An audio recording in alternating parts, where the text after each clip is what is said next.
Giraffes can dance. Gerald was a tall giraffe whose neck was long and slim, but his knees were awfully crooked and his legs were rather thin.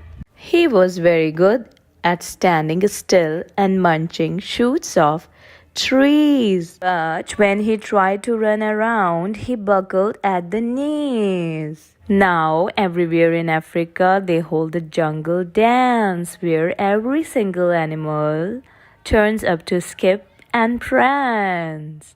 And this year, when the day arrived, poor Gerald felt so sad because when it came to dancing, he was really very bad. The warthogs started waltzing and the rhinos rock and rolled.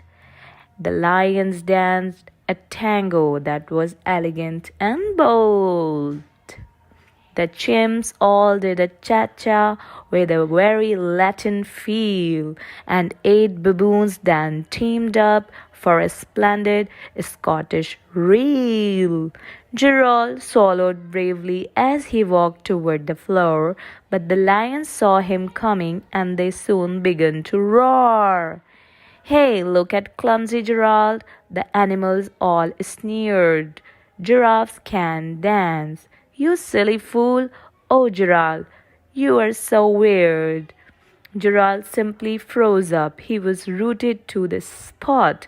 "They are right," he thought. "I am useless. Oh, I feel like such a clod." So he crept up from the dance floor and he started walking home.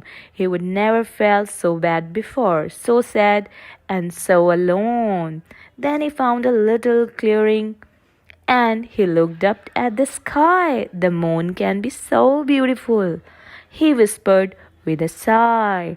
"Excuse me," coughed the cricket, who would seen Gerald earlier on, "but sometimes when you are different, you just need a different song. Listen to the swaying grass and listen to the trees. To me, the sweetest music is those branches in the breeze. So imagine that the lovely moon is playing just for you. Everything makes music if you really want it to." With that, the cricket smiled and picked up his violin. Then Gerald felt his body do the most amazing thing. His hooves had started shuffling, making circles on the ground. His neck was gently swaying and his tail was swishing around. He threw his legs out sideways and he swung them everywhere. Then he did a backward somersault and leaped up in the air. Felt so wonderful. His mouth was open wide. "I am dancing. Yes, I'm dancing. I'm dancing," Gerald cried. Then one by one, each animal who had been there at the dance arrived while Gerald boogied on and watched him in trance.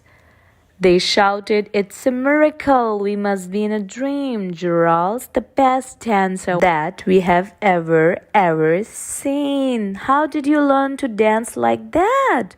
Please, Gerald, tell us how."